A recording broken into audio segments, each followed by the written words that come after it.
Bom, o ônibus elétrico moderno é silencioso, livre de emissões e, tipo, incrivelmente suave. Basta observar a cena nas grandes cidades, sabe? Um veículo enorme, com aquele design futurista, cortando a avenida sem emitir um único ruído. Uhum. É uma cena bem comum hoje. Exato. E sem deixar aquela nuvem de fumaça preta para trás. É a imagem absoluta de um futuro verde e limpo. A promessa quase mágica da inovação tecnológica é que ela vai apagar os problemas do passado, né? Sim, essa é a promessa. Mas a grande questão que vamos explorar hoje é que justamente esse silêncio e essa suavidade estão criando de forma muito silenciosa um dos riscos operacionais mais perigosos e invisíveis do transporte urbano atual. O problema é que a mudança da matriz energética foca muito na sustentabilidade e acaba esquecendo quem está no comando da máquina. Nossa, verdade. Porque, assim, a eliminação daquele ruído ensurdecedor do motor a diesel, da vibração constante. Sim, aquele sacolejo todo. Isso, a eliminação disso tudo não significa a eliminação da carga de trabalho. A transição para a eletromobilidade exige uma adaptação cognitiva brutal da pessoa que está dirigindo. E é exatamente por isso que a nossa imersão de hoje mergulha nos dados do trabalho do Alberto Maier, intitulado Fadiga Oculta na Eletromobilidade. Um material excelente, por sinal. Com certeza. A missão aqui é desconstruir o mito de que tecnologias mais limpas resolvem todos os problemas operacionais. Para quem nos ouve, a reflexão é muito familiar, né? Inovações que prometem facilitar processos acabam, exigindo um nível de atenção muito maior. Exatamente. O contraste entre o cenário antigo e o atual ajuda a entender bem esse problema. Pensa na realidade de conduzir um ônibus a combustão por décadas. Era um ambiente super agressivo. Sente, barulhento. Isso, ruidoso, cheio de vibrações. Mas era mecanicamente previsível. A rotação do motor emitia um som específico que informava a velocidade para o motorista, o pedal tinha uma resistência física, sabe? A máquina meio que conversava com o operador o tempo todo, né? Perfeito. O ambiente elétrico corta essa comunicação tátil e auditiva. A dinâmica deixa de ser uma resposta a estímulos físicos brutos e passa a depender quase que exclusivamente da gestão mental de energia. Respostas visuais em painéis digitais, essas coisas. Sim, o foco vai todo para a tela. Certo, vamos desempacotar isso. Porque não estamos falando apenas de desligar um motor e ligar outro. É uma troca de paradigma total. Com certeza, é uma mudança drástica. E eu acho que a melhor forma de visualizar isso é pensar na transição de uma máquina de escrever antiga para um tablet de última geração. Essa é uma ótima comparação. Né? Na máquina de escrever, o esforço é puramente físico. Bater nas teclas exige força, empurrar o cilindro de volta faz um barulhão, a fita emperra. O retorno tátil e sonoro é imediato. Exato. Quando o trabalho passa por um tablet de tela lisa, todo aquele esforço muscular some. Mas, de repente, no fim do dia, a mente da pessoa está exausta. Uhum. E por que isso acontece?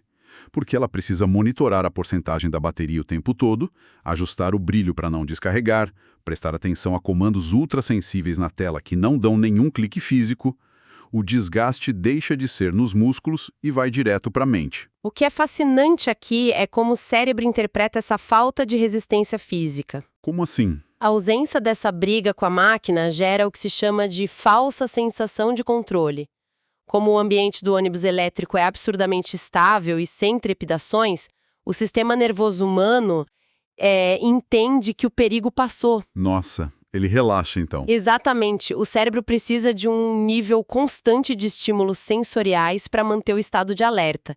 Quando essa estimulação cai drasticamente, por causa do silêncio, a fisiologia começa a induzir o relaxamento. Caramba. O operador sente que domina o veículo perfeitamente, mas a degradação cognitiva já começou a operar lá no fundo, sabe? É como um aplicativo de celular rodando em segundo plano, drenando a bateria sem que a tela mostre nada. Perfeita analogia. O cansaço físico dos braços sumiu, mas surgiram estressões mentais fortíssimos, tipo a famosa ansiedade de autonomia, né? A range anxiety. Sim, o motorista não está mais só dirigindo, ciência da carga, por exemplo.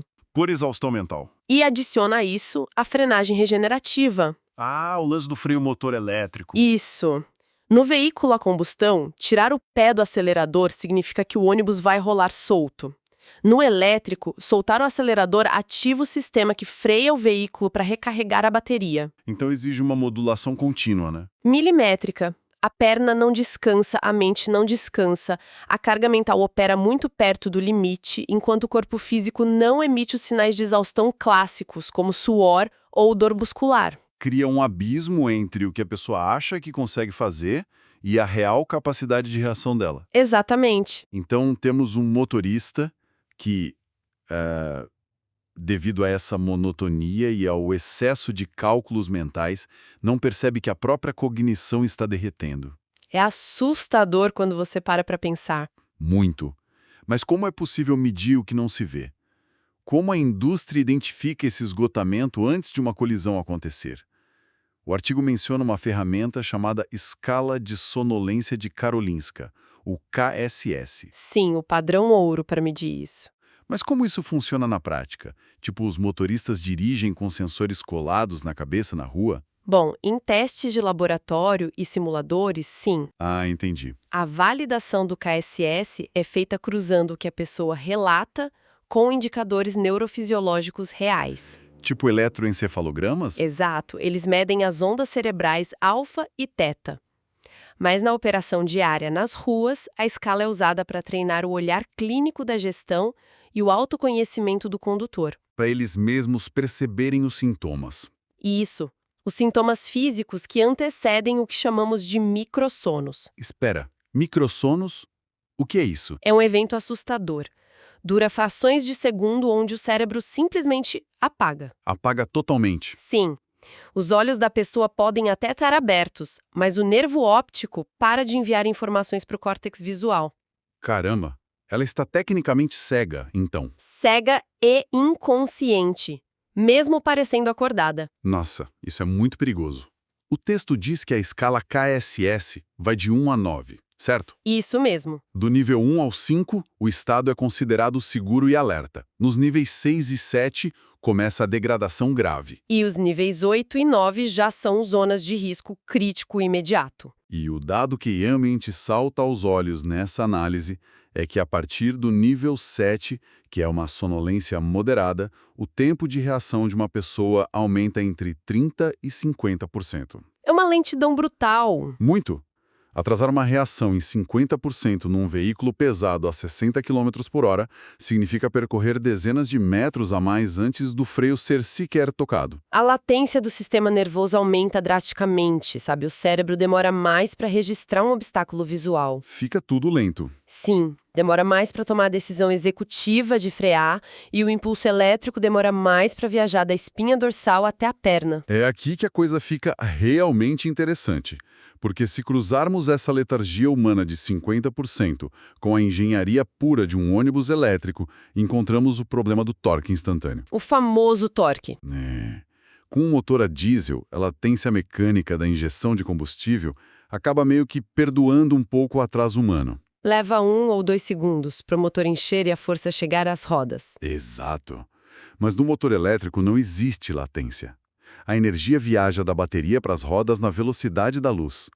A força total está disponível no milissegundo em que o pedal é tocado. É instantâneo mesmo. Então, se temos um veículo que arranca instantaneamente sob o comando de um cérebro que está operando em câmera lenta no nível 7 da KSS, isso soa como uma combinação absolutamente letal. E é. A máquina responde rápido demais e o humano responde devagar demais. A física por trás desse descompasso é implacável. Essa é a verdadeira tempestade perfeita da eletromobilidade que a pesquisa evidencia. Fica insustentável. Sim, porque o torque instantâneo requer um refinamento motor, um controle fino da musculatura. E essa é a primeira coisa a falhar quando a fadiga se instala. O pé fica pesado. Exato. Se o processamento do motorista está atrasado, um leve solavanco ou um cálculo errado da distância resulta em uma aceleração involuntária muito brusca. O erro mental que o motor a diesel maquiava, o motor elétrico pune no mesmo instante. O veículo não vai esperar o córtex pré-frontal processar o risco. A margem de erro simplesmente zera. Zera. Correções rápidas de trajetória para desviar de um ciclista ou frear por um pedestre que surge do nada exigem sincronicidade absoluta entre intenção e ação. E a lentidão cognitiva transforma um susto urbano rotineiro em uma colisão severa. Sem dúvida. Bom, com esse abismo estabelecido entre a máquina ultra-rápida e o cérebro exausto, precisamos olhar para dentro da cabine. O que, fisicamente, no ambiente ao redor do motorista, está piorando essa fadiga? Tem um fator muito prático aí. Pois é, o levantamento aponta o dedo para uma tecnologia muito banal, que é o ar-condicionado, e estabelece uma regra de que a temperatura da cabine precisa ser mantida abaixo de 23 graus Celsius. Uma regra fundamental. Mas espera aí, 23 graus não é frio demais para algumas pessoas? Por que eles cravam esse número específico de 23? O rigor desse número vem da biologia da termorregulação. O corpo humano trabalha de forma incansável para manter a temperatura interna estável. Quando o ambiente passa dos 23 ou 24 graus, o corpo inicia processos de resfriamento, tipo a vasodilatação. Que é quando as veias dilatam. Isso. Os vasos sanguíneos se expandem para levar o calor do centro do corpo para a pele, e aí começa a sudorese. Certo. E esse processo exige um gasto calórico enorme. Sangue é desviado de funções cognitivas superiores no cérebro para ajudar a resfriar o corpo. Nosso sangue literalmente sai do cérebro. Sai. O calor se torna um agente depressor do sistema nervoso central, induzindo letargia, irritabilidade e sonolência profunda. Caramba. Então esfriar a cabine não é questão de conforto, é questão de manter o fluxo sanguíneo focado no cérebro para manter o tempo de reação rápido. É pura fisiologia. Parece óbvio, né? Ligue o ar-condicionado e resolva o problema. Mas aí a gente bate de frente com a realidade comercial das frotas elétricas. Aí a coisa complica. Porque o ar-condicionado consome muita energia. Em um clima tropical, refrigerar um aquário de vidro gigante com dezenas de pessoas dentro drena uma parcela absurda da bateria. Uma bateria que deveria ser usada para girar as rodas. Exato. Então, para economizar a bateria e o ônibus ir mais longe, alguém pode decidir diminuir o ar-condicionado, fritando o cérebro do motorista no processo. É exatamente o que acontece na prática. A gestão olha para os gráficos de desempenho e enxerga a climatização como um grande vilão da eficiência. Que loucura. Existe uma pressão silenciosa e constante para que o veículo cumpra a meta de quilometragem daquele dia sem parar para recarregar. E aí sacrificam o ar-condicionado. Estamos trocando segurança humana por eficiência de máquina. Se conectarmos isso ao panorama geral do que é segurança viária, percebemos que a indústria está abordando a tecnologia de forma totalmente equivocada. Totalmente. A diretriz fundamental que o artigo propõe é uma mudança de classificação urgente. O ar-condicionado em veículos elétricos não pode mais ser listado como um equipamento de conforto. Tem que ser item de segurança. Exato. Ele tem que ser tratado com a mesma seriedade e regulação de um equipamento de segurança ativa, com a mesma importância dos freios ABS. A lógica faz todo sentido. O freio serve para parar as rodas, mas é o ar-condicionado que garante que o cérebro que vai acionar o freio esteja alerta e rápido o suficiente. Perfeito. Sem o cérebro operante, o melhor freio do mundo é inútil. Inútil. Bom, já que o ambiente cobra um preço tão alto e a briga por energia dentro do veículo é tão intensa, o que as pessoas fazem para mitigar isso no dia a dia? Elas recorrem aos famosos truques, né? As coisas. Pelo que lemos, cafeína e os power naps, aqueles cochilos curtos. Ah, sim. O uso da cafeína é generalizado. E a forma como ela funciona quimicamente no cérebro é incrível. Explica pra gente. A farmacologia da cafeína é central nessa rotina.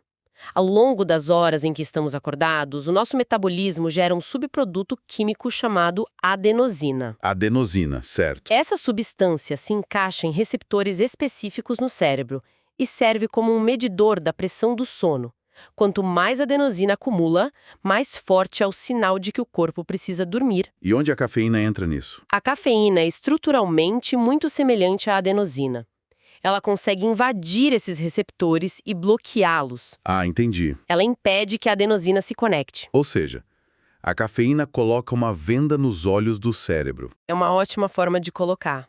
A fadiga real continua lá, a adenosina continua sendo produzida, mas os receptores não conseguem ler esse cansaço porque a cafeína ocupou as vagas de estacionamento. É um efeito temporário e mascarado, mas que dá aquela sensação de alerta. Além do café, o material menciona o impacto estruturado dos power naps, né?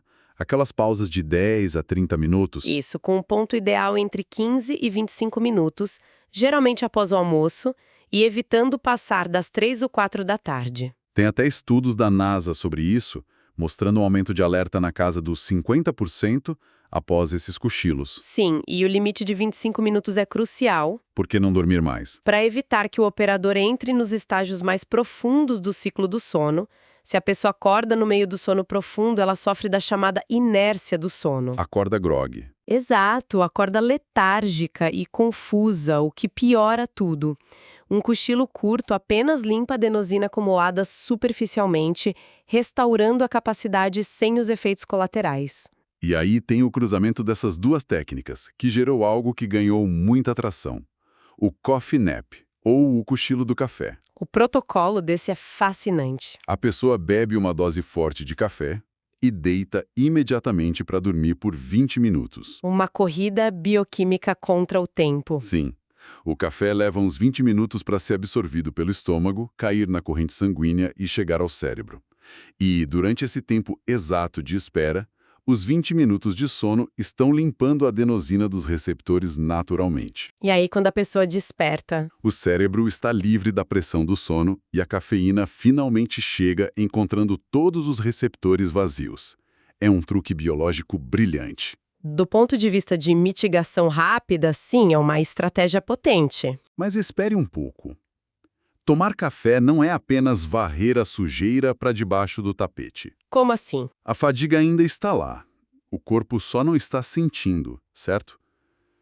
Incentivar o uso da cafeína para segurar um motorista exausto não é perigoso? É aí que mora o grande risco. E o artigo faz um alerta crítico sobre isso. Qual seria? A mecânica do chamado efeito rebote. Como a fadiga fisiológica não foi resolvida, apenas ocultada quimicamente, a represa de adenosina fica cada vez mais cheia lá atrás. Acumulando? Sim, eventualmente, o fígado metaboliza a cafeína e ela se solta do receptor. Nesse exato momento, toda aquela carga maciça de adenosina acumulada inunda o sistema nervoso de uma única vez. Nossa, o apagão instantâneo? Exatamente. A pessoa não passa pelo nível 5 ou 6 da escala KSS gradualmente. É um pulo direto? A transição é abrupta. O operador salta de um estado aparente de alerta diretamente para os níveis 8 ou 9 de sonolência em questão de minutos. Caramba! E o ônibus ainda tem aquele torque instantâneo. É o momento em que a cabeça tomba e o veículo perde o controle. Daí a importância de fracionar a cafeína e nunca jamais usá-la como substituta de um descanso real. A química mascara o declínio, mas não conserta o cérebro. E nem um pouco. Então, o que tudo isso significa quando olhamos para a realidade das ruas? Bom, muda muita coisa na nossa visão. Sim. Se pegarmos a falsa sensação de segurança causada pelo silêncio, o tempo de reação prejudicado pelo KSS-7, cruzado com o torque que não perdoa atrasos, a guerra pela eficiência reduzindo o ar-condicionado e a ilusão temporária da cafeína, a mensagem fica muito clara. A eletromobilidade não elimina riscos operacionais. Ela apenas redefine a natureza deles. Exato. O risco deixou de ser puramente físico, focado na exaustão muscular, e passou a ser cognitivo e emocional. A complexidade subiu de andar.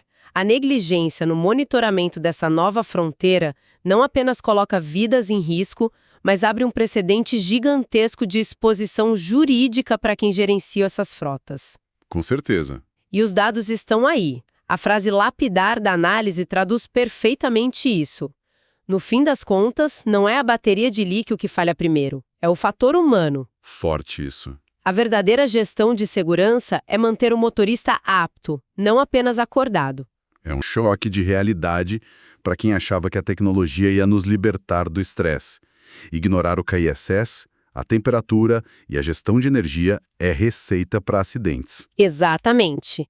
E se conectarmos essa realidade ao futuro da mobilidade, isso levanta uma questão importante. Qual seria? Uma reflexão para quem está nos ouvindo.